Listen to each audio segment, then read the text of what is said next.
সাময়িক এবং জনগুরুত্বপূর্ণ বিভিন্ন বিষয় নিয়ে আমাদের আলোচনা অনুষ্ঠান। আমাদের আজকের আলোচ্য বিষয় 90 থেকে 2021 গণতন্ত্র এগিয়েছে কতটা। এ বিষয়ে আলাপ করবার জন্য স্টুডিওতে রয়েছেন দুজন সম্মানিত অতিথি। আমাদের সাথে রয়েছেন জাতীয়তাবাদী যুব দলের কেন্দ্রীয় কমিটির সহসভাপতি জনাব মাহবুবুল হাসান ভুইয়া এবং আমাদের সাথে রয়েছেন বাংলাদেশ আওয়ামী যুবলীগের যুগ্ম সাধারণ সম্পাদক কেন্দ্রীয় কমিটির মতিউর রহমান বাদশাহ, বিশ্বাস মতিউর রহমান বাদশাহ। এছাড়াও অনলাইনে আমাদের সাথে রয়েছেন আরো দুজন সম্মানিত অতিথি, রয়েছেন রাজনৈতিক বিশ্লেষক জনাব সুভাষ সিংহ রায় এবং সিনিয়র সাংবাদিক জনাব আবু সাইদ খান। আপনাদের চারজনকে অনুষ্ঠানে স্বাগত। প্রিয় দর্শক, আপনারা যারা এই অনুষ্ঠান দেখছেন চাইলে স্ক্রিনে দেখানো নাম্বারে ফোন করতে পারেন প্রাসঙ্গিক প্রশ্ন। কথা না বাড়িয়ে চলে যাই মূল আলোচনায়। প্রথমেই সুভাষ সিংহ রায়, আপনাকে দিয়ে আলোচনা শুরু করছি। আমাদের যে আজকের আলোচ্য বিষয় 90 থেকে 2021 কতটা এগিয়েছে গণতন্ত্র। আপনি জানেন সঙ্গত কারণেই আজকের এই বিষয়টি নির্ধারণ করা হয়েছে আজ 10 নভেম্বর, এবং 1987 সালের যে 10 নভেম্বর নূর হোসেনের গায়ে যেই পোস্টারটি লেখা হয়েছিল, যে লেখাটি হয়েছিল, তার ফলশ্রুতিতে 90-এ যে গণ অভ্যুত্থান এবং আজকের যে অবস্থা, পুরো বিষয়টি যেভাবে মনে করেছিলেন বা প্রত্যাশা ছিল তার দিকে আমরা কতটা এগোতে পারলাম, এবং এই দীর্ঘ পথ পরিক্রমায় যে ক্ষতগুলো ছিল, যে অসঙ্গতিগুলো ছিল, সেগুলো নিয়েও যদি একটু আলোচনা শুরু করেন। আপনাকে অসংখ্য ধন্যবাদ। আপনাকে নিরন্তর শুভেচ্ছা এবং দুইজন যুব নেতা এই আলোচনায় আজকে স্টুডিওতে আছেন, তাদের প্রতি আমার রক্তিম শুভেচ্ছা। সাইদ ভাই আমাদের সকলের অভিভাবক, তিনিও যুক্ত আছেন। একটা পর্যায়ে এসে আসলে আমাদের অনেকগুলো বিষয় একটু ভাবনা চিন্তা করা প্রয়োজন। আজ থেকে 34 বছর আগে 1987 সালের 10 নভেম্বর, সেই দিনটা আমার চোখের সামনে ভাসছে। সারা ঢাকা শহর, বিশেষ করে মতিঝিল থেকে শুরু করে এই 0 পয়েন্ট এবং পুরো ঢাকা শহর মিছিলের নগরীতে পরিণত হচ্ছে। আমরা জানি, যখন আমরা ওই সময় ছাত্র রাজনীতির সাথে যুক্ত ছিলাম, বিশ্ববিদ্যালয়ের ছাত্র হিসেবে যখন আমরা এই মিছিলে অংশগ্রহণ করেছিলাম, একজন সংগঠক হিসেবেও ছিলাম, আমরা এখনো ভাবতে পারি না কি ভয়ঙ্কর দিনগুলো আমরা পার করেছি। সকালবেলা জাতীয় প্রেস ক্লাবের সামনে আজকের প্রধানমন্ত্রী শেখ হাসিনা তার চট্ট মেট্রো 10 পাজিরো গাড়িটি পুলিশের ক্রেন দিয়ে টেনে নেওয়ার যে প্রক্রিয়া চলেছিল, হাজার হাজার মানুষ একত্রিত হয়ে সেটার প্রতিবাদ করেছিল, রুখে দাঁড়িয়েছিল। আমি নূর হোসেনকে দেখি 8 নভেম্বর বিকেলে যুব সংগঠনগুলোর একটা ঐক্যবদ্ধ প্রোগ্রাম শুরু করা হয়েছিল জাতীয় প্রেস ক্লাবের সেই আলোচনায়। পিছনের দিকে লম্বা একটি ছেলে, বাবরি দুরানো ছেউ, সেই নূর হোসেন তাকিয়ে আছে। এটা আমি যেন চোখের সামনে এখন দেখছি। কবি শামসুর রহমান কবিতা লিখেছিলেন নূর হোসেনের এই মৃত্যুর পর, বুক তার বাংলাদেশের হৃদয়, নূর হোসেনের বুক নয় বাংলাদেশের হৃদয় ফুটো পড়ে দেয়। বাংলাদেশ বন পোড়া হরিণীর মতো আর্তনাদ করে, তার বুক থেকে অবিরল ঝরতে থাকে রক্ত। আমাদের রাজনীতির সাথে আষ্টে পৃষ্ঠে বাধা ছিলাম, কিন্তু এখন যে যুব নেতা দুইজন আজকে স্টুডিওতে উপস্থিত আছেন, সেই দিনগুলো রাজনীতির প্রেক্ষাপট নিয়ে আসলে ভাবনা চিন্তা করা দরকার। আপনি খুব সঙ্গত কারণে আপনার প্রাকথনে উল্লেখ করেছেন যে কতটা এগিয়েছি আমরা, আমাদের গণতন্ত্রের যাত্রা কি হলো, আমরা কতটুকু প্রাতিষ্ঠানিক রূপ দিতে পেরেছি। এক কথা বলা খুব কঠিন, কিন্তু এটুকু বলবো যে আমরা এগিয়েছি, কিন্তু আমাদের এগোনো উচিত ছিল আরো অনেক। আপনি জানেন 90-এর ছাত্র গণ অভ্যুত্থানের যে 10 দফা ভিত্তিক ছাত্র রাজনীতির, ছাত্র আন্দোলনের যে রূপরেখা ছিল, সেই রূপরেখায় সমস্ত ছাত্র সংগঠনগুলো এক জায়গায় আসতে পেরেছিল। তিনটি জোট তার 3 জোটের রূপরেখা প্রণয়ন করেছিল যে স্বৈরাচার বিদায় হওয়ার পর বাংলাদেশ কিভাবে চলবে। নির্দ্বিধায় বলতে হয় আমরা সেই কাঙ্ক্ষিত যে গণতন্ত্র, সেই গণতন্ত্র আমরা এখনো প্রাতিষ্ঠানিক রূপ দিতে পারিনি, এটা স্বীকার করতে হবে। কার কতটুকু ব্যর্থতা, কার কতটুকু সফলতা, কার কতটুকু করা উচিত ছিল, কে কতটুকু করেনি, এই নিয়ে বিস্তর আলোচনা গত 3 দশক ধরে হয়েছে। এবং সেই 3 দশকের আলোচনা কিন্তু সেই জায়গায় পরিণতি পায়নি যে আমরা এখন কতটুকু করতে পারি। অতীতের ব্যর্থতাকে ভুলে আমরা কতটুকু সামনের দিকে এগোতে পারি। গণতন্ত্র যে স্বপ্ন নূর হোসেন দেখেছিল যে গণতন্ত্র মুক্তি পাক, কারণ গণতন্ত্র বন্দী ছিল। স্বৈরাচার জগদ্দল পাথরের মতো চেপে বসেছিল। স্বৈরাচার নিপাত যা, এই যে 10ই নভেম্বরের যে শিক্ষা, সেই শিক্ষা কি আমরা কাজে লাগাতে পেরেছি কিনা? নিশ্চয়ই এখানে আবু সাইদ ভাই আছেন, তিনিও আলোচনা করবেন। আমরা যারা এই 34 বছরে পথ চলেছি, কতটা ঠিক করেছি, কতটা বেঠিক করেছি, সেটা নিয়েও আমাদের আলোচনা হওয়া প্রয়োজন। তা না হলে আমরা সামনের দিকে এগোতে পারবো না। জনাব সুভাষ সিং রায়, আমি আবার আসবো আপনার কাছে। আমি একটু শুনে আসি, স্টুডিওতে রয়েছেন যে দুজন, আমরা তাদের কাছে শুনে আসি, এরপরে আবারও আসবো আমি।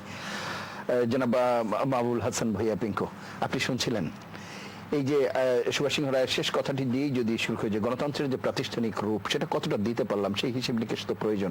সেখানে আপনার বক্তব্য কি, বা কিরকম দেখছেন সার্বিক পরিস্থিতি?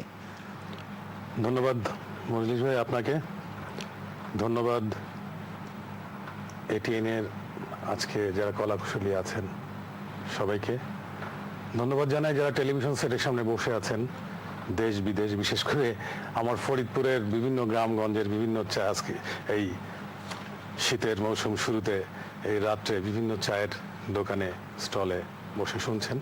সবাইকে জানাই আমি আমার সালাম, আসসালামু আলাইকুম। স্বৈরাচার বিরোধী আন্দোলনের বীর শহীদ নূর হোসেনের স্মৃতির প্রতি গভীর শ্রদ্ধা জানাই এবং আমি তার রুহের মাগফিরাত কামনা করি আমি শুরু করছি। সুভাষ সিংহ রায় দাদা এখন এই আলোচনার জগতে, বিশেষ করে এই আমরা যেটাকে টক শো বলি, অনেক জনপ্রিয় একজন মানুষ। আওয়ামী লীগের অত্যন্ত জনপ্রিয় একজন নেতা নিঃসন্দেহে। যেহেতু শুরু করেছে দাদাকে আমি প্রথমে একটু ধন্যবাদ জানাই যে দীর্ঘ অনেক দিন পরে হলেও আপনি একটা জিনিস অকপটে প্রায় স্বীকার করেছেন, বলতে এটা আপনার উপরে চাপিয়ে দেওয়া হবে তা না। আপনাকে কিন্তু আমি ধন্যবাদ জানিয়েছি প্রথমেই যে আপনি একটু সুন্দর কথা বলেছেন যে আসলে কি যে গণতন্ত্রের জন্যে এই বীর শহীদ নূর হোসেন আত্মাহুতি দিল, তার জীবন চলে গেল, আমরা প্রকৃত কতটুকু সেই গণতন্ত্র অর্জন করেছি এটা কিন্তু এখনো প্রশ্নের বিষয়, এবং আদৌ আমরা অর্জন করতে পারিনি সে কথাটাই আপনি বলেছেন। আগামী দিনে কিভাবে এটাকে এগিয়ে নেওয়া যায় কিংবা এই সফলতা পাওয়া যায়। দাদা এবং টেলিভিশন সেটের সামনে সবাই যারা বসে আছেন, আমি বলবো যে গণতন্ত্রে আজকে আমরা অর্জন করতে পারিনি বললেন, বিগত যে স্বাধীনতা যুদ্ধের পর থেকে এই পর্যন্ত 1971 সালে যে স্বাধীনতা যুদ্ধের জন্য যে স্বাধিকার আন্দোলন, এর সর্বাত্মক রূপ আমরা একটি 9 মাসের রক্তক্ষয়ী যুদ্ধে অবতীর্ণ হলাম, যেখানে আমরা 30 লক্ষ মানুষ রক্ত দিলাম। কিসের জন্য দিলাম? দিয়েছি তো আমরা এই গণতন্ত্রের জন্য, মায়ের ভাষায় কথা বলার জন্য, আমাদের স্বাধীনতা অর্জন করার জন্য। কিন্তু স্বাধীনতার 50 বছর পরে এসে যখন জাতির পিতার জন্মশতবার্ষিকী আমরা পালন করছি, তখন আমরা আক্ষেপ করছি যে আদৌ কি আমরা পেলাম? মাঝখানে দেখেন আপনিই বলেছেন আমরা অনেকেই বিগত দিনে শাসন করেছি দেশ, এখনো করছি, কিন্তু গণতন্ত্রের অর্জন কি হয়েছে, মানে হয় নাই। এই কথাটা অত্যন্ত দুঃখজনক। এবং আমি আমার যেহেতু একটি দলীয় পরিচয় এখানে দেওয়া হয়েছে এবং আমার যেহেতু একটি পরিচয় আছে, আমি বলবো আপনারা হয়তো বা আমার কথা ধরে ওর পিছনে যাবেন, কিন্তু আমি বলবো যে গত 14 বছরে এই যে একটানা আমাদের ভাষায় যে একটি অগণতান্ত্রিক পরিবেশের মধ্য দিয়ে একটি রাজনৈতিক সংগঠনের উপরে যে পরিমাণে নিষ্পেষণ অত্যাচার চালানো হচ্ছে, সেখানে কত মানুষ আত্মাহুতি দিয়েছে, কত পরিবারের কতজন গুম হয়ে গিয়েছে, কত পরিবারের কতজন পঙ্গু হয়ে গিয়েছে। তাহলে আপনি যে আজকে বলছেন যে নতুন করে গণতন্ত্রের জন্য আবার যুদ্ধে অবতীর্ণ হতে হবে কিংবা সেটাকে অর্জন করার জন্য, এই যে স্বপ্নের মধ্যে যে বোধ, এই বোধটা আরো আগে না আসার কারণে আজকে যে এত পরিবার এত মানুষ যে চলে গেল, তারা যে আবার এই আন্দোলনে নূর হোসেনের মতো তারাও যে জীবন দিয়ে গেল, তাদের পরিবারের কি হবে, তাদের জীবনটাকে আমরা ফিরে দিতে পারবো না। এর জন্য দায়ী কিন্তু আমরা যারা রাজনীতি করছি এবং যারা রাজনৈতিক দল হিসেবে দেশ শাসন করছি। আমি কোনো স্পেসিফিক করতে চাই না, কারণ আজকে যারা টেলিভিশন সেটের সামনে আছেন দেশ বিদেশে এত রাত্রি করেও তারা সচেতন মহল, তারা শুনতে চায়, তারা টক শোতেই বিশ্বাস করে না। এখন অনেকেই আছে টক শোতে বসে আমরা এমন কিছু কথাবার্তা বলতে বলতে এমন করেছি, তারা টক শোর সামনে বসতে চায় না। কিন্তু বাস্তবতা হলো যে এটাই আপনি যেটা বলেছেন দাদা, যে এখন পর্যন্ত আমরা সত্যিকারের গণতন্ত্রের কোনো স্বাদ এখন পর্যন্ত পাইনি। এবং সেই দায় রাজনৈতিক দলগুলো যারা এখন ক্ষমতায় আছে তাদের যেরকম, যারা আগে ক্ষমতায় ছিল তাদের বিষয়ে রয়েছে। মানে পথ পরিক্রমায় তো বিষয়গুলো হয়েছে, পথ পরিক্রমায়, এবং সেখানে সবারই হয়তো দায় রয়েছে। সেই দায়গুলো নিয়ে আমরা আলাপ করব। আমরা একটু শুনে আসি। জনাব আবু সাইদ খান আছেন আমাদের সাথে, সিনিয়র সাংবাদিক। আবু সাইদ খান, আপনি শুনছিলেন?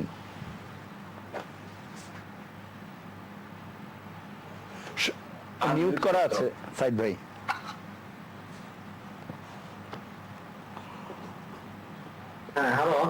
হ্যাঁ, আমরা বলছিলাম 90 থেকে 2021 কতটা এগিয়েছে গণতন্ত্র।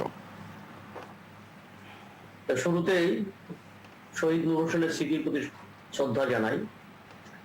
তো এখানে প্রেক্ষাপটটা সুভাষিত রায় বলেছেন যে নূর হোসেন কোন প্রেক্ষাপটে কিভাবে জীবন দিয়েছিলেন গণতন্ত্রের জন্য, মুক্তির জন্য। তো নূর হোসেন সহ আরো অনেক শহীদ, নূর হোসেন, ডাক্তার মিলন, সেলিম, দেলোয়া, বসুনিয়া, কাজু সহ অনেক শহীদের রক্তে সেদিন স্বৈরাচারী এরশাদ সরকারের পতন হয়েছিল। 90 অর্থাৎ নূর হোসেনের জীবন দানের 3 বছর পরে পতন হয়েছিল এবং পতনের মধ্য দিয়ে একটা গণতান্ত্রিক অভিযাত্রা শুরু হয়েছিল। এখন প্রশ্ন হচ্ছে আমরা কতটুকু এগিয়েছি কিংবা কোথাও কোথাও আমরা পিছিয়েছি কিনা, সেগুলো ভেবে দেখবার বিষয়। তবে স্বৈরাচারকে নিপাত না হলেও স্বৈরাচার হোঁচট খেয়েছিল এবং তখন এরশাদ অর্থাৎ স্বৈরাচারী এরশাদ স্বৈর শাসক কারাগারে নিক্ষিপ্ত হয়েছিল এবং তখন তার ভাটিয়া এবং ঠ্যাঙ্গারে বাহিনী, নতুন বাংলা ছাত্র সমাজ, যুব সমাজ তারা পালিয়ে বেড়াচ্ছিল, এমন একটা অবস্থা হয়েছিল। কিন্তু পরবর্তীতে আমরা দেখি গণতন্ত্রের দাবিদাররা নতুন বাংলা ছাত্র সমাজ, যুব সমাজের কর্মীদেরকে নিয়ে টানাটানি শুরু করে।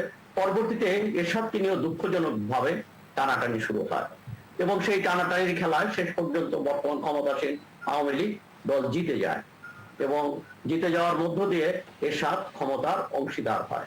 এই হচ্ছে একটা বাস্তব দুঃখজনক অধ্যায়। অর্থাৎ আমরা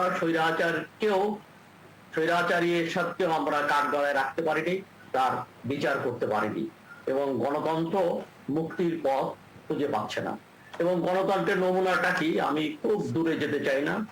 আমরা কতটুকু গণতান্ত্রিক প্রতিষ্ঠান গড়েছি, গণতন্ত্র কতটুকু এগিয়েছে, তার নমুনাটা হচ্ছে এখন ইউনিয়ন পরিষদ নির্বাচন হচ্ছে, সেখানে হানাহানি হচ্ছে, রক্তাক্ত হচ্ছে। আমার কাছে মনে হয় গণতন্ত্রই রক্তাক্ত হচ্ছে। এবং এখানে হচ্ছে রাজনৈতিক দল, এখানে আওয়ামী লীগ সরাসরি তার প্রতীকে নির্বাচন করছে। বিএনপি তার প্রতীকে নির্বাচন না করলেও বিএনপির অনেক জায়গায় প্রার্থী রয়েছে, তারাও ক্ষমতার প্রতিদ্বন্দ্বী বিএনপি, তারাও কিন্তু নির্বাচনে অংশগ্রহণ করছে এবং সেখানে হানাহানি হচ্ছে, দলের ভিতরেও হানাহানি হচ্ছে।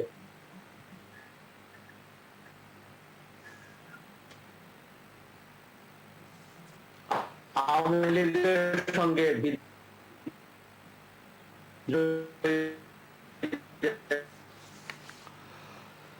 আবু সাইদ খান, সংযোগটি সম্ভবত একটু সমস্যা হচ্ছে। আমরা এই মুহূর্তে বিশ্বাস মতিউর রহমান, আপনি যদি আলোচনা শুরু করেন।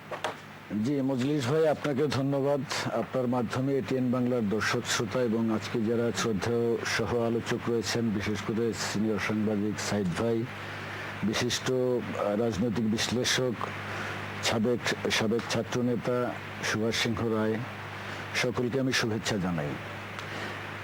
আজকের যেখান থেকে আপনি আলোচনাটা শুরু করেছেন, মূলত 10 নভেম্বর একটি ঐতিহাসিক দিন। 87 সালের এই দিনে শহীদ নূর হোসেন, আমি এখানে একটু ব্যাখ্যা দিয়ে বলতে চাই, আমি বাংলাদেশ আওয়ামী যুবলীগের একজন কর্মী এবং ভাগ্যক্রমে 1987 সালের 10 নভেম্বর নিহত শহীদ নূর হোসেন বাংলাদেশ আওয়ামী যুবলীগের একজন গর্বিত কর্মী ছিল। তো শহীদ নূর হোসেনের বিধি আত্মার প্রতি শ্রদ্ধা নিবেদন করে আমি শুরু করছি। একই সাথে আমি আরেকটি শুভেচ্ছা দিতে চাই। আজকে আমরা 10 তারিখ পেরিয়ে 11 তারিখে পড়ে গেছি ইতিমধ্যেই। 11ই নভেম্বর আমাদের প্রিয় প্রতিষ্ঠান বাংলাদেশের যুব সমাজের প্রাণের সংগঠন বাংলাদেশ আওয়ামী যুবলীগের 49তম প্রতিষ্ঠা বার্ষিকী। আজকের এই শুভক্ষণে বাংলাদেশ আওয়ামী যুবলীগের সম্মানিত চেয়ারম্যান অধ্যাপক শেখ ফজলে শামস পরশ এবং আমাদের সংগঠনের সাধারণ সম্পাদক আলহাজ মোহাম্মদ মাইনুল হোসেন খান নিখিলের পক্ষ থেকে আমি বাংলাদেশের যুব সমাজ সহ সকলকে শুভেচ্ছা জানাচ্ছি। দেখুন, আমি যেটি মোটা দাগে বলতে চাই, আমরা 71-এর মহান মুক্তিযুদ্ধের মধ্য দিয়ে এবং স্বাধীনতা অর্জনের মধ্য দিয়ে আমরা গণতন্ত্র অর্জন করেছি। 1975 সালের 15ই আগস্টের জাতির পিতাকে হত্যার মধ্য দিয়ে আমরা সেই গণতন্ত্র থেকে ছিটকে পড়েছিলাম। মোস্তাক কিংবা ছাত্তার সাহেবের 2-1টি ছোট ট্রেন যাত্রা ছাড়া মোটা দাগে 75 থেকে 1990 সাল পর্যন্ত আমরা 2টি সামরিক সরকারের অধীনে ছিলাম। প্রথম স্বাধীন বাংলাদেশে প্রধান সামরিক আইন প্রশাসক হিসেবে ক্ষমতা গ্রহণ করেছিলেন, আমরা বলবো দখল করেছিলেন জিয়াউর রহমান সাহেব। তার পথ অনুসরণ করেই 1982 সালের 24শে মার্চ হুসেন মোহাম্মদ এরশাদ সাহেব সামরিক শাসক হিসেবে বাংলাদেশ 90 সাল পর্যন্ত শাসন করেছেন। আমরা যেই গণতন্ত্রের জন্য বিভিন্ন সময় জীবন দিয়েছি, 1990 সালে এসে আমরা একটা গণ অভ্যুত্থানের মধ্য দিয়ে সেই গণতন্ত্রকে পুনরুদ্ধার করেছিলাম। এখন 2021-এ আমরা প্রায় 24 বছর পার করেছি। প্রশ্ন হচ্ছে আমরা কতখানি এগিয়েছি। আমি বলতে চাই, আমাদের প্রত্যাশা এবং প্রাপ্তির মধ্যে হয়তো তফাৎ আছে, আমি এটা অবশ্যই বলবো তফাৎ আছে, তবে নিশ্চয়ই আমরা অনেক দূর এগিয়েছি। তার কারণ 75-এর পরে সামরিক শাসকরা যখন এই দেশ শাসন করেছেন, সেই সামরিক সরকারগুলোর আমলে যে নির্বাচনী অভিজ্ঞতা আমাদের রয়েছে, ওই নির্বাচন সম্পর্কে বাংলাদেশের মানুষের একটা প্রবাদ ছিল, 10টা হুন্ডা 20টা গুন্ডা, নির্বাচন ঠান্ডা। সেই জায়গা থেকে অন্তত আমরা বের হয়ে এসেছি। পরবর্তীকালেও বাংলাদেশের গণতন্ত্র নিয়ে প্রশ্ন ছিল, যে কারণে 1996 সালে একটি আন্দোলনের মধ্য দিয়ে আমরা আবার নতুন করে যাত্রা শুরু করেছিলাম। তারপরেও বিভিন্ন তিক্ত অভিজ্ঞতা আমার আছে, কিন্তু তার এই সকল কিছুর পরেও আমি বলতে চাই, নিশ্চয়ই আমরা অন্তত সেই বন্দি গণতন্ত্র থেকে বের হয়েছি। আমাদের যে মূল প্রত্যাশা, বাংলাদেশের স্বাধীনতার যে আমাদের মূল লক্ষ্য, আমাদের যে কমিটমেন্ট, সেই জায়গাটি একজন রাজনীতির কর্মী হিসেবে আমার কাছে মনে হয়, এবং জাতির পিতা বঙ্গবন্ধু শেখ মুজিব বাংলাদেশের স্বাধীনতার প্রধান নেতা, জাতির পিতা, তার যে স্বপ্নের সোনার বাংলা আমরা বলি, সেটি আমার কাছে, আমি যদি এক লাইনে বলি, সেটি হচ্ছে একটি অসাম্প্রদায়িক গণতান্ত্রিক বাংলাদেশ। সেই অসাম্প্রদায়িক বাংলাদেশ গণতন্ত্র প্রতিষ্ঠার ক্ষেত্রে সরকারি দলের যেমন একটা ভূমিকা আছে, নিশ্চয়ই অপরাপর রাজনৈতিক দল, বিশেষ করে প্রধান বিরোধী দলের একটা বিশেষ ভূমিকা থাকে। আজকে বাংলাদেশের রাজনীতির ট্র্যাজেডিটা ওই জায়গায়। আমি দেখেন, বাংলাদেশে মানুষের প্রথম পারসেপশন 2টা বড় দল নিয়ে, বাংলাদেশ আওয়ামী লীগ এবং বাংলাদেশ জাতীয়তাবাদী দল বিএনপি।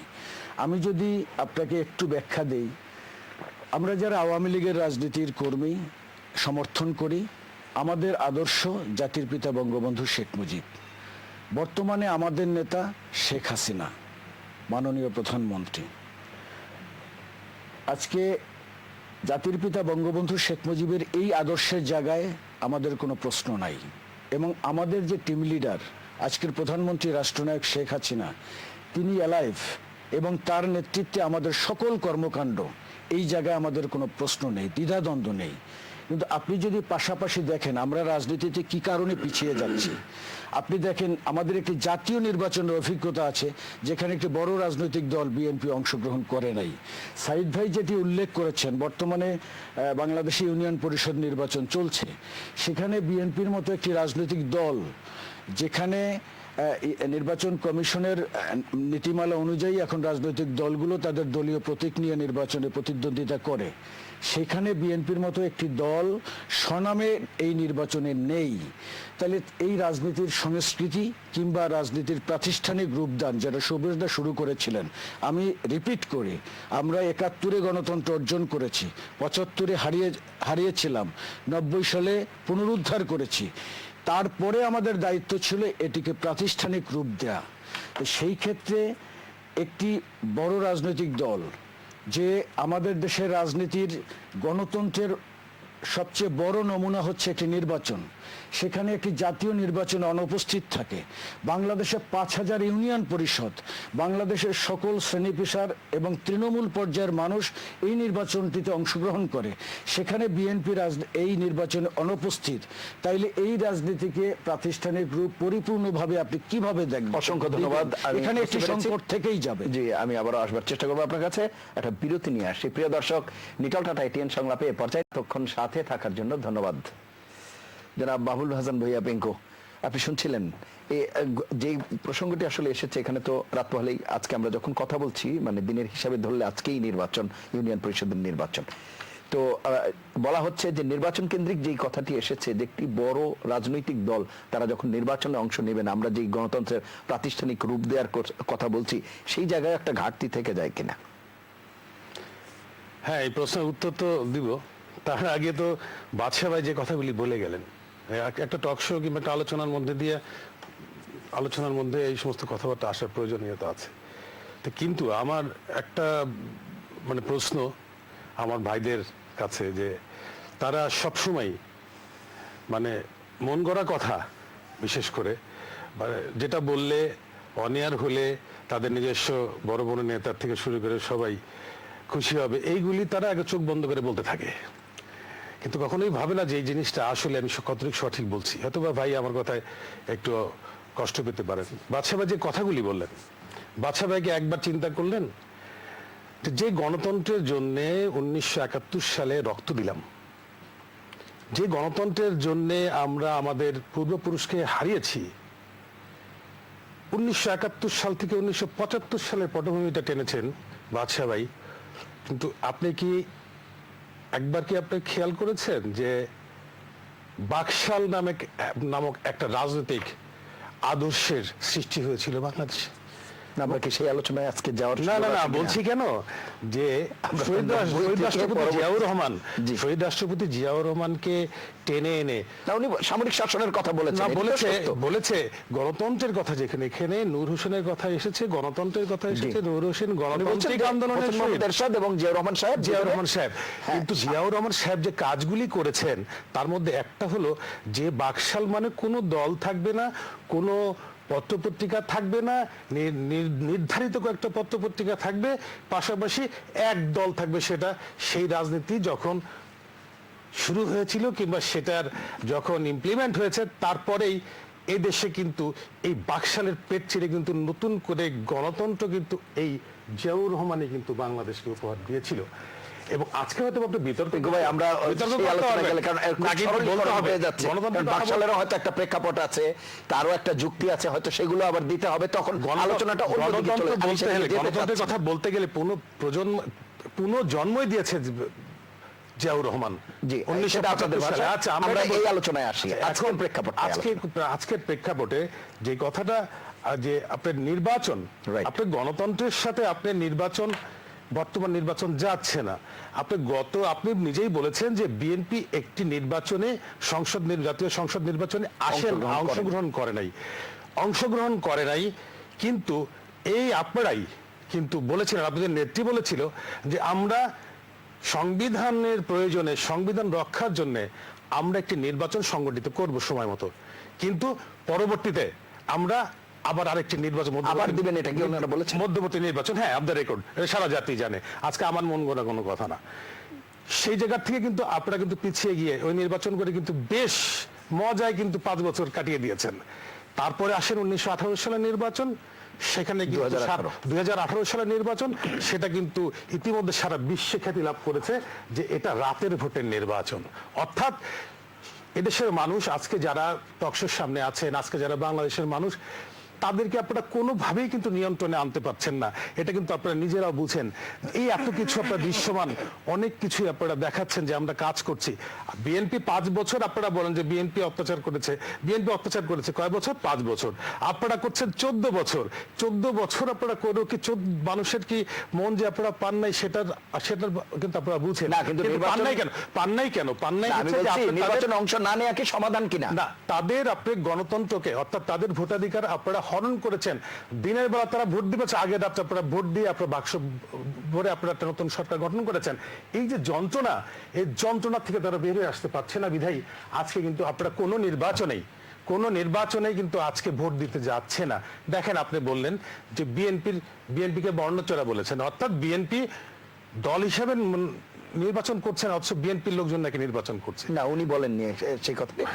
সাইদ ভাই বলছেন যে বিদ্রোহী প্রার্থী হিসেবে সাইদ ভাইয়ের কাছ থেকে আমি এটা আশা করি না, কারণ সাইদ ভাই আজকে আমাকে যেহেতু আমার সামনে বসে আছে, আমার অনেক মুরব্বী মানুষ, সাইদ ভাইকে আমি ছোটবেলার থেকে জানি। সাইদ ভাই একজন মুক্তিযোদ্ধা মানুষ, সাইদ ভাই একজন রাজনীতি করা মানুষ, সাইদ ভাই এই দেশে কি রাজনীতি করেছে সেটা জাতি যেমন জানে, আমি তাদের থেকে আরেকটু ভালো জানি, কারণ আমি তাকে খুব ছোটবেলায় একদম কাছে থেকে ঘরের মধ্যে থেকে দেখেছি। অর্থাৎ একজন পোর খাওয়া রাজনীতিবিদ, একজন মানুষ, একটা শ্রদ্ধাভাজন মানুষ, সে কি করে এই কথা বললো, ব্যালেন্স যেটাকে আমরা বলি, 2 রকম কথা কেন বললো, কেন ওনারা বলেন এই কথা, এটা কিন্তু আমার কাছে খুব কষ্ট লাগে যে আপনি সাইদ ভাই কেন 2 রকম বলবেন, একরকম বলেন। আপনি 2 রকম বলেন, আপনি কোনো কারণে যদি আপনার চেয়ারটা চলে যায়, এই তো ভাই না, কিন্তু বিষয়ে একরকম বলতে হবে। এদেশে একরকম বলার মানুষ এখন আর নাই। আপনাদের মতো সুশীল যারা হয়েছেন, আপনারা যারা সুশীল সমাজের নেতৃত্ব দিচ্ছেন, আপনাদেরকে এগিয়ে আসতে হবে, কথা বলতে হবে, সংস্কার করতে হবে। না, সাইদ ভাইরা কিন্তু নির্বাচন সংক্রান্ত সংস্কারের বিষয়ে কথা বলছেন। দাদা যে কথা বলেছেন, আক্ষেপ কষ্টের থেকে বলেছেন, বেদনার থেকে বলেছেন, উনার বয়সের পোড়খাওয়া একজন রাজনীতিবিদ আজকে এই কথা বলবেন, আরো রিয়েলাইজেশন করবেন, আরো অনেক কিছু বলবেন, এই দেশকে কিছু দিতে চাবেন। 14 বছর হয়েছে তো, 20 বছর যদি ক্ষমতা থাকেন তারপর আরো বেশি চাবেন, তখনই আপনারা বিপদে বেশি পড়বেন। এখনো কিন্তু বিপদের মধ্যে, চাইলেই বিপদ, কিন্তু চাবেন একটা সময়। কিন্তু আপনারা যদি না চান তাহলে কিভাবে হবে? আপনার সাইদ ভাই, আজকে আপনি সুভাষ সিংহদা, আপনারা যদি না চান কিভাবে সংস্কার হবে, কিভাবে গণতন্ত্র, দেশের মানুষ গণতন্ত্রের স্বাদ পাবে? আজকে আমরা কি সুন্দর বসেছি, গণতন্ত্র নিয়ে কথা বলছি, অথচ গণতন্ত্র নাই, রাতে ভোট করে নির্বাচন হয়েছে। আজকে নিজেরা সহিংসতা করছেন, নিজেরাই নির্বাচন দাঁড়াচ্ছেন, আবার নিজেদের প্রতিদ্বন্দ্বী প্রার্থী খুনাখুনি করছেন। এইগুলিতে সবকিছুই হচ্ছে, কিন্তু যে গণতন্ত্রকে যে সাংগঠনিক ব্যর্থতার দায় দেয়া হচ্ছে। আমরা তো এর মধ্যে নাই, আমরা মধ্যে কেন যাব? রাজনৈতিক দলের একটা কর্মসূচি থাকবে, তাদের সাংগঠনিক তৎপরতা থাকবে, নির্বাচন তো একপাক্ষিক বিষয় না। এই যে সেখানে আপনাদের এই যে আরেকটা জিনিস বললেন যে আপনারা জানেন না যে বিএনপি কোন জায়গায় একটা প্রোগ্রাম করতে গেলে, বিশেষ করে একটা সভা করতে গেলে সেটা করতে দেওয়া হয় না, সেটা প্রশাসনের কাছ থেকে পারমিশন নিতে হয়। আমরা ছোটবেলায় দেখেছি, এই সাইদ ভাই ফরিদপুরের মানুষ, আমি ছোটবেলায় দেখেছি, কারণ আমি যেহেতু রাজনীতি করি, ছোটবেলার থেকে আমার মধ্যে এটা ছিল। এই আমির হোসেন আমু সাহেব, সাজেদা চৌধুরী কিংবা আব্দুর রাজ্জাক, তোফায়েল আহমেদ সাহেব, এরা ফরিদপুরে যাবে। জনতা ব্যাংকের ঐতিহাসিক বলে, জনতা ব্যাংকের মোড়ে ওইখানে আমাদের সমস্ত সভাগুলি হতো। সেখানে 1 মাস আগের থেকে, 15 দিন আগের থেকে মাইকে বলা হয়তো গ্রামগঞ্জে যে অমুকে আসবে, অমুক দিন হাজার মানুষ ছুটে এসেছে। এই সাইদ ভাইরা সেখানে রাজনীতি করেছে ফরিদপুরে, সেই সাইদ ভাইরাও সে সময় থাকছে। আমরা ছোটরা দেখেছি কি বাঘের মতো বক্তৃতা, সেই তৎকালীন মনে করেন যে দেশের জন্য আপনারা পাচ্ছেন না। আজকে আমাকে, আমি বিএনপি করি, আমাকে একটা বক্তৃতা দেওয়ার সুযোগ করে দেন ফরিদপুরে, আমি শুধু একটা ঘন্টা মানুষকে ডাক দিব, এক জায়গায় কিছু বলবেন না, আমি ফরিদপুর সবাইকে ডাক দিব। ফরিদপুরের মানুষের সাথে আমার একটা বিরাট সখ্যতা আছে, আমি নির্বাচন করেছি। অসংখ্য ধন্যবাদ। আপনি দেখেন তাদেরকে আমি এক মুহূর্তে তাদের কথা কিভাবে বলে তাদেরকে ঘুরিয়ে ফেলি, বলতে দিচ্ছেন না, ভয় পান। আবু সাইদ খান গণতন্ত্রের কথা মুখে উনি বলেন, বলছেন যে, বাস্তবে কোনো জি আমি গণতন্ত্র একটু নাই। শুনে আসি, যথাযথ যেই মানে প্রপার স্পেস পাওয়ার কথা সেটি পাচ্ছেন না, সেই আক্ষেপটি বলছেন। জনাব আবু সাইদ খান শুনতে পাচ্ছেন? হ্যাঁ, শুনতে পাচ্ছি। জি, তো আসলে ইউনিয়ন পরিষদের নির্বাচন নিয়ে আমি কথা বলেছি যে নির্বাচনে আওয়ামী লীগ অংশগ্রহণ করছে, বিএনপিও তাদের অনেক প্রার্থী অংশগ্রহণ করছে, এই তো ব্যাপারটা। কিন্তু নির্বাচনটার মধ্য দিয়ে এখানে খুনাখুনি হচ্ছে, রক্তপাত ঘটছে, এবং নির্বাচনের মধ্য দিয়ে যে গণতন্ত্র এবং জনগণের আকাঙ্ক্ষা কাজ করছে না, সেই নির্বাচনের মধ্যে একার খেলা চলছে, সেখানে মনোনয়ন বাণিজ্য চলছে, নির্বাচনের মধ্য দিয়ে সেখানে হানাহানি চলছে, যেগুলো গণতন্ত্র অনুমোদন করে না। অর্থাৎ আমরা গণতান্ত্রিক প্রতিষ্ঠানগুলো গড়ে তুলতে পারিনি, এবং গণতন্ত্রকে আমরা তৃণমূলেও নিয়ে যেতে পারিনি, এবং সেখানে গণতন্ত্রের নামে যা কিছু ঘটছে, এবং সেটা গণতন্ত্র বলা যায় না। অর্থাৎ গণতন্ত্র হচ্ছে একটা মূল্যবোধ, যার প্রকাশ ঘটে নির্বাচনী প্রক্রিয়ার মধ্য দিয়ে, যার প্রকাশ ঘটে বিভিন্ন গণতান্ত্রিক প্রতিষ্ঠানগুলোর মধ্য দিয়ে, এবং সেই গণতন্ত্রের আকাঙ্ক্ষা আজকে কোনো দলের মধ্যে, প্রচলিত ধারার যে রাজনৈতিক দল তার মধ্যে প্রতিফলিত হয়নি। এবং এখানে আমরা অনেক সূচকে এগিয়েছি, আমি স্বীকারই করতে হয় যে আমরা অর্থনৈতিক বিভিন্ন সূচকে এগিয়েছি এবং এগিয়ে চলছি, এতে কোনো সন্দেহ নেই। কিন্তু গণতান্ত্রিক যদি সূচক ধরেন, তো গণতান্ত্রিক সূচকে অনেক ক্ষেত্রে আমরা পিছিয়ে আছি। আমরা গণতান্ত্রিক প্রতিষ্ঠানগুলো গড়তে পারিনি, এবং জাতিকে একটা ভালো গ্রহণযোগ্য নির্বাচন নিয়েও এখানে বিতর্ক রয়েছে। সেই বিতর্কে অর্থাৎ নির্বাচনের মধ্য দিয়েও জনমত প্রতিফলিত হচ্ছে না। তৃণমূলের ক্ষেত্রেও এটা লক্ষ্য করা যাচ্ছে, সেখানে অস্ত্রের খেলা চলছে, সেখানে টাকার খেলা চলছে, সেখানে মনোনয়ন মানেই হচ্ছে জয়লাভ। এবং এখানে আমরা দুটো শব্দ আমি বললি যে, মানে নূর হোসেনের মৃত্যুর পর দীর্ঘদিন পেরিয়ে এসে আমরা দেখছি যে দুটো শব্দ আমরা যা অত বাংলা একাডেমি ডিকশনারিতে নাই, কিন্তু সেটা যুক্ত হয়েছে। একটা হলো মনোনয়ন বাণিজ্য, একটা পদ বাণিজ্য। অর্থাৎ মনোনয়ন বাণিজ্য হচ্ছে যে মনোনয়ন দেওয়ার জন্য সেখানে টাকার বিনিময়ে মনোনয়ন দেওয়া হচ্ছে, মনোনয়ন খরিদ করা যায়। আর পদ বাণিজ্য হচ্ছে পদও খরিদ করা যায়, পদগুলোকে বিক্রি করা হচ্ছে। এই যে শব্দ দুটো, আমার মনে হয় আগামী বাংলা একাডেমির নতুন সংস্করণে এই শব্দ দুটা ডিকশনারিতে ঠাঁই পাবে, অর্থাৎ বাংলা একাডেমির অভিধানে এটা ঠাঁই পাবে। ভাই আমি একটু শুনে আসি জনাব সুভাষ সিংহ রায়ের কাছে। জনাব সুভাষ সিংহ রায়, আপনি শুনছিলেন? না, আলোচনার এই পর্যায়ে আমি কোথা থেকে শুরু করব? না, যে ওনারা স্পেস পাচ্ছেন না এই কথাই বলছে বিরোধী যারা আছে। আমি শেষ করছি। জি, এবং যেহেতু আলোচনাটা হচ্ছে আজকের নূর হোসেনের যে আকাঙ্ক্ষা রাইট, গণতন্ত্র, সেই গণতন্ত্র নিয়ে যখন আলোচনা হচ্ছে, তখন আলোচনাটা নির্মোহ হওয়া উচিত, আমি মনে করি। এটাই প্রত্যাশা করি। এখন সেই সত্য রচিবে তুমি ঘটে যা সব সত্য নয়, তা এই বিষয়গুলো যখন চলে আসে তখন কিন্তু আলোচনা কিন্তু আর সেই ছন্দে থাকে না। খেয়াল করে দেখবেন যে আমাদের এখানে অনেকগুলো ব্যর্থতার জায়গা আছে, কিন্তু আমি যে কথাটা বলতে চেয়েছি এবং আমাদের এখান থেকে বলা শুরু করতে হবে যে আমরা কতখানি এগোতে পারতাম, কেন পারিনি, আমাদের সীমাবদ্ধতা কোথায় ছিল। এবং আপনি জানেন যে আপনি একজন গণমাধ্যমের দায়িত্বশীল ব্যক্তি। আজ থেকে 3 বছর আগে আন্তর্জাতিক গণমাধ্যম CNN তার প্রতিষ্ঠা বার্ষিকীতে স্লোগান করেছিল যে আমরা গত বছর কি কি পারি নাই,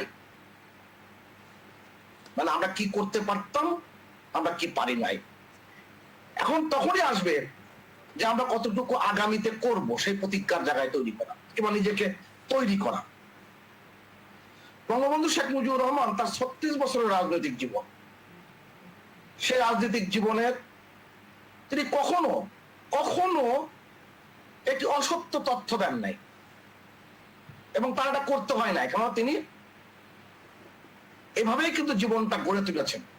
তার পিতা শেখ লুৎফর রহমান তাকে বলেছিলেন যে sincerity of purpose, honesty of purpose, এটা কখনো ভুলবা না, আর কখনো লেখাপড়া ছাড়বো না। বঙ্গবন্ধু অসমাপ্ত আত্মজীবনী থেকে আমরা পাচ্ছি যে তিনি বলছেন আমি কখনো এই দুটো বলি নাই। খেয়াল করা দরকার, 90 ছাত্র গণঅভ্যুত্থানের পর একটু ছোট্ট করে আলাপটা এখানে জুড়ে রাখি, আজকে আলোচনা হলো একদম আলোচনা হবে নিশ্চয়ই। যখন 3 জোটের রূপরেখা হয়েছিল, সেই রূপরেখাতে আবু সাইদ ভাই এখানে আছেন, বলা হয়েছিল পর পর 3টি নির্বাচন তত্ত্বাবধায়ক সরকারের অধীনে হবে। এবং খেয়াল করা দরকার 91 সালে যে নির্বাচনটি হয়েছে এটা তত্ত্বাবধায়ক সরকারের অধীনে নয়, এটা অস্থায়ী সরকারের অধীনে।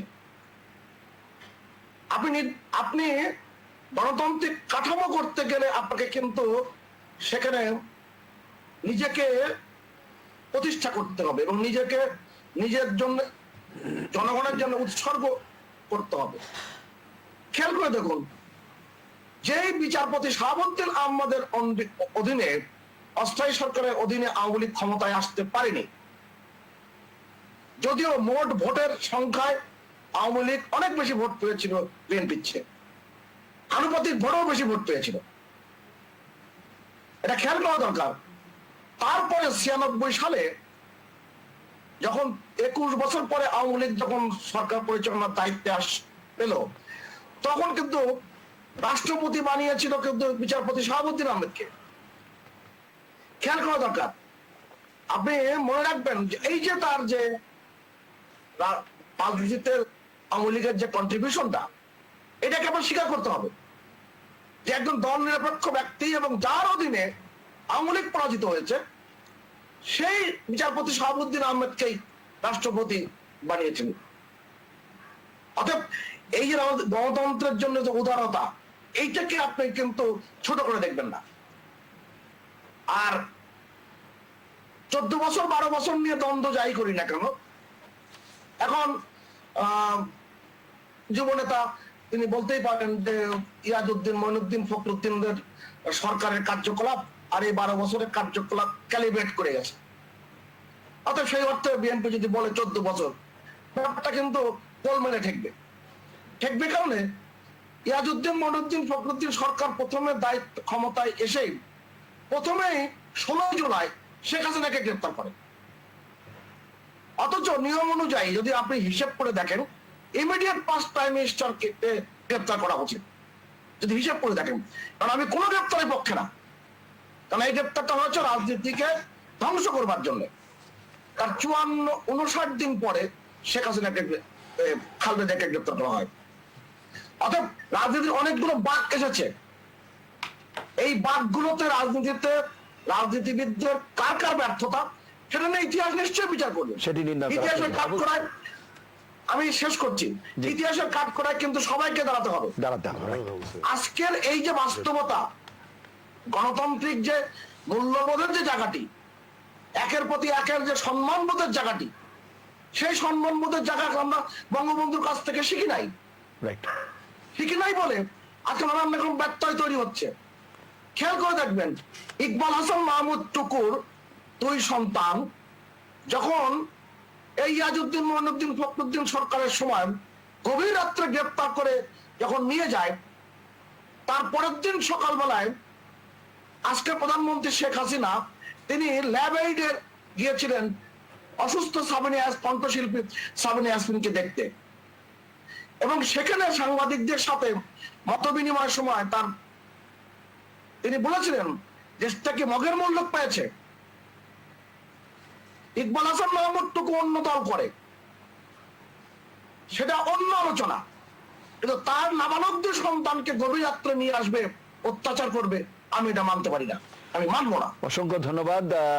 এই বিষয়গুলো আসলে থাকার দরকার রাজনীতিতে। জি, আমি সেই কথাটি বলবার চেষ্টা করছি। রাজনীতির মতো করে দেখবেন কিনা, শ্রীমতী ইন্দিরা গান্ধী এক সাক্ষাৎকারে, শেষ সাক্ষাৎকার তার, অধ্যাপক নিমাই সাধন সাক্ষাৎকার নিয়েছিলেন, জিজ্ঞেস করেছিলাম যে মিসেস গান্ধী, আপনার কাছে রাজনীতি শব্দের অর্থ কি? ইন্দিরা গান্ধী বলেছেন, জীবনকে প্রতি মুহূর্তে একটু একটু করে সুন্দর করা, এটার নাম হচ্ছে রাজনীতি। অসংখ্য ধন্যবাদ জনাব সুভাষ সিং রায়, আমাদেরকে একটা বিরতিতে যেতে হচ্ছে, সেটা নিয়ে আলোচনা করি। জি, প্রিয় দর্শক, নিটল টাটা এটিএন সংলাপে এ পর্যায়ে জনাব বিশেষ মজিবুর রহমান বাদশা, শুনছিলেন আপনি সার্বিকভাবে আলোচনা। এই যে আমরা যেই পথের কথা বলছি, যে অবস্থার কথা বলছি, এটি কাঙ্ক্ষিত নয়, সেটি যেমন বলছি, কাঙ্ক্ষিত যেই জায়গায় যাবার কথা ছিল সেখানে কিছুটা ঘাটতি রয়েছে। সার্বিকভাবে উত্তরণের পথ বা সেই কাঙ্ক্ষিত যায় আপনার ভাষায় যে প্রত্যাশা এবং প্রাপ্তির ব্যবধান কমিয়ে আনার বিষয়ে আমরা কি করতে পারি? জি মজলিস ভাই, ধন্যবাদ আবারও। আমি প্রথমেই এই পর্বে পিঙ্কু ভাইয়ের একটি বক্তব্যকে একটু দ্বিমত পোষণ করি। তিনি মাননীয় প্রধানমন্ত্রীর একটি বক্তব্য বলতে চেয়েছেন যে মাননীয় প্রধানমন্ত্রী রাষ্ট্রনায়ক শেখ হাসিনা একটি মধ্যবর্তী নির্বাচনের কথা বলেছিলেন। আমি অবশ্য বলেছি, এই আপনি যদি তথ্যটি সেই ঠিক বিষয়টি নয়। বাদ দিয়ে- আরেকটি কথা আমি এখানে বলি, দেখেন বাংলাদেশের জন্মের পরেও আমাদের পর্যাপ্ত অভিজ্ঞতা রয়েছে। এই দেশের মানুষ, এই ভূমির মানুষ শাসন মানে, খুব বেশি দিন অপশাসন মানে না। তার বড় প্রমাণ পিঙ্কু ভাই নিজেকে আরেকটু ছোট করে বলেছেন। ওনাদের অনেকেই বলেন বেগম খালেদা জিয়া 3 বারের প্রধানমন্ত্রী, উনি অবশ্য 5 বছরের কথা উল্লেখ করেছেন। বেগম খালেদা জিয়া 10 বছর প্রধানমন্ত্রী ছিলেন, বরঞ্চ বেগম হ্যাঁ উনি প্রথমবারের কথা হ্যাঁ বলেছেন। বেগম খালেদা জিয়া 1996 সালে একটি দলীয় নির্বাচন করার পরেও অল্প দিনের মধ্যেই আরেকটি পূর্ণাঙ্গ নির্বাচন দিতে বাধ্য হয়েছিলেন। আমি আবার বলি, এই জনপদের মানুষ শাসন মানে, খুব বেশি দিনের জন্য অপশাসন মানে না। তার বড় প্রমাণ সামরিক স্বৈরাচারের বিরুদ্ধে যখন আমরা আন্দোলন করেছি, আপনার এই অনুষ্ঠানেই আমি একদিন বলেছিলাম যে সেই সামরিক সরকারগুলোর সময়ে আমাদের যে আন্দোলন সংগ্রামের অভিজ্ঞতা, সেই সময়ে আমরা দেখেছি যে আজকের যে নির্যাতন কিংবা যে স্পেসের কথা বিএনপি বলে থাকেন, সেই জায়গায় আমি একটু দ্বিমত পোষণ করি। আমি একটা কথা বলি, অধিকার কেউ কাউকে দিয়ে দেয় না, অধিকার আদায় করে নেওয়ার বিষয়। এবং বাংলাদেশ আওয়ামী লীগ এই দেশের রাজনীতিতে বারবার প্রমাণ করেছে জনগণের আকাঙ্ক্ষাকে বাংলাদেশ আওয়ামী লীগ ধারণ করে। এবং আপনি একটি কথা উল্লেখ করেছেন যে আজকে দেখেন, আমি আগেই উল্লেখ করেছি, নিঃসন্দেহে বিএনপি একটি বড় দল, একাধিকবার তারা ক্ষমতায় ছিল। নিশ্চয়ই গণতন্ত্র প্রাতিষ্ঠানিক রূপদানের ক্ষেত্রে এই দলটির একটি বিরাট দায়িত্ব এবং ভূমিকা রয়েছে। সেই জায়গাটি কিন্তু আমি বলবো শতভাগ অনুপস্থিত। আজকে বলা হয় বেগম খালেদা জিয়াকে আওয়ামী লীগ জোর করে জেল খাটায়, আমি দ্বিমত করি। এই মামলাটি শেষ করতে হবে, সময়ের জি স্বল্পতা রয়েছে। আমি আবারও বলি, যেই প্রত্যাশা এবং প্রাপ্তির কথা বলি, এই দায় কিন্তু শুধু সরকারের নয়, নয়, বিরোধী দলেরও এখানে কার্যকর বিরোধী দলের ভূমিকা পালন দায়িত্ব করতে আছে, হবে। তাদের জি। কর্মকাণ্ডে আসতে হবে। আমি আবারও বলি, আজকে যদি বাংলাদেশের জনগণ অসংখ্য মনে ধন্যবাদ, শেষ করতো করতে হবে আমার। যে শেখ হাসিনা একটু স্বৈরাচারী, তার শাসন অগণতান্ত্রিক, তাইলে নিশ্চয়ই আন্দোলন তৈরি হতো, গণ অভ্যুত্থান তৈরি জি, হতো। জি। বরঞ্চ অসংখ্য ধন্যবাদ। বাংলাদেশের জনগণ এটাই মেনে আপনার নিয়েছে, বক্তব্য শেখ একেবারে হাসিনার স্পষ্ট। রাজনীতি অগ্রসর হচ্ছে। বাদশা ভাইকেও ধন্যবাদ। বাদশা ভাইয়ের মধ্যেও কিছুটা রিয়েলাইজেশন আসলেও সেই আগের সেই এটা এখনো মানে কাটে নাই ঘোরটা, বাট 2 মিনিট রিয়েলাইজেশনের মধ্যে আছে আমি মনে করি। ধন্যবাদ আপনাকে। আপনি যে কথাগুলি বলছেন তার মধ্যে দেখেন দুই তিনটা শব্দ উচ্চারণ করবো, তাতে কিন্তু যারা সামনে আছে তারা বুঝতে পারবে যে আমি কি বলতে চাচ্ছি, ব্যাখ্যা দেওয়ার দরকার নেই। এক হলো লগি বৈঠা যে শব্দ দুইটা, এই দুইটার ব্যাখ্যা আমার দরকার নেই, জনগণ বুঝতে পারছে। বঙ্গভবনের গ্যাসের লাইন, পানির লাইন, বিদ্যুতের লাইন কেটে দেওয়া হবে ক্ষমতা না ছাড়লে। কেটে দিয়ে যে গণতন্ত্র আজকে বাংলাদেশের মানুষ পেয়েছে, সেই গণতন্ত্রের যে স্বাদ, যে নোনা এবং তিক্ত স্বাদ আজকে দেশের মানুষ ভোগ করছে। এবং আপনি যেটা বলেছেন যে মানুষ, এদেশের মানুষ শোষণ বেশি দিন পছন্দ করে না। বেগম খালেদা জিয়া 10 বছর না 15 বছরই ছিল মনে করেন, 5 বছর করে, আপনারা একটানা 14 বছর। আপনাদের ভাগ্য এখন অনেক ভালো যে আপনারা স্ট্র্যাটেজিক্যালি আপনারা সেটা করতে পেরেছেন, এই জাতিকে আপনারা দাবিয়ে রেখেছেন, যার জন্য আজকে আপনারা একটি নিরপেক্ষ নির্বাচন এখনো অসংখ্য ধন্যবাদ আপনাদের। একটি নিরপেক্ষ নির্বাচনের জন্য এই জাতি অধীর আগ্রহে অপেক্ষা করছে। শেষ করব। এই নিরপেক্ষ সাইদ ভাইয়ের নির্বাচনটা কথা শুনে আমি শেষ করব। তাহলে বুঝতে পারবেন যে ওই যে শোষণ যে পছন্দ করে না, সেটার জবাব কিভাবে আসে, সাইদ ভাই, কিভাবে এক সেকেন্ডে আমরা প্রত্যাশার কথা শুনবো। সবাইকে ধন্যবাদ। আমি একটা ঘটনা একটু বলি যে 3 জোটের যে সাইদ ভাই, সময় নাই। জি আমাকে 1 মিনিটের মধ্যে জি বলুন। 3 জোটের রূপরেখা পরপর 3 বার নির্বাচন তত্ত্বাবধায়ক সরকারের অধীনে হবে, এটা ছিল। কিন্তু আওয়ামী লীগ এবং বিএনপি একযোগে প্রতিক্রিয়াদের মুখে সেটা বাদ দেওয়া হয়, পরবর্তীতে ছিল না। এই হচ্ছে বিষয়টা। অসংখ্য তো যেমন ধন্যবাদ। যদি- আমরা আবার হয়তো এই আলোচনা করবার চেষ্টা করব অন্য কোনো বড় পরিসরে। এই পর্যন্ত সময়ের সীমাবদ্ধতার কারণে আমাদের শেষ করতে হচ্ছে। প্রিয় দর্শক, এই ছিল আজকে